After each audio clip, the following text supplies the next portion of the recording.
Строитель и ремонт на баня. Сега ще дам няколко ценни съвета за хидроизолацията и не само. Преди да започнем да полагаме хидроизолацията, трябва добре да почистим, добре да обезпрашим и да положим дълбоко проникващ грунт. Като преди полагане на хидроизолацията трябва той да е добре изсъхнал. Най-хубаво е да се остави едно денонощие. Започва се от ъглите, те са една от най-опасните контактни точки. Като се полага така добър и плътен слой по ъглите.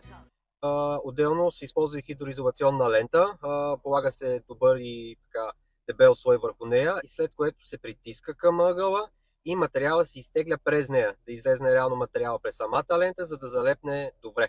След което се започва полагането на хидроизолацията и в душ зоната по стените, като в душ зоната е хубаво да е на 1,70 м, 1,80 м. Препоръчително е в останалата част на банята поне на 1 метър да има хидроизолация. Продължава се с пода, като започваме първо с сифоните. Там задължително се поставя маншет.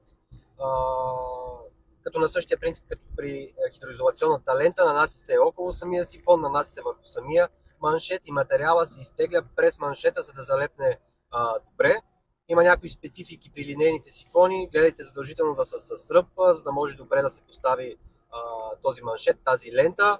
Отделно има някои линейни сифони, които се изисква при тях въпросния маншет да бъде поставен предварително преди замазката, така че четете опътването, има много специфики там, а това е много важно, това е другата така опасна контактна точка в банята.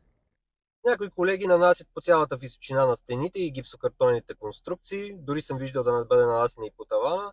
Това със сигурност може да се каже, че не е грешно, напротив, особено при, примерно, продълговати бани, при които е по-трудно отвеждането на влагата и не е предвидено добра вентилация, но при всички положения аз препоръчвам при всяка баня да бъде инвестирано в скъп и достатъчно добър вентилатор, тъй като все пак гипсокартонът е влагоустойчив, но не е водоустойчив, а реално когато се събере много влага, буквално може да ти тече от тавана.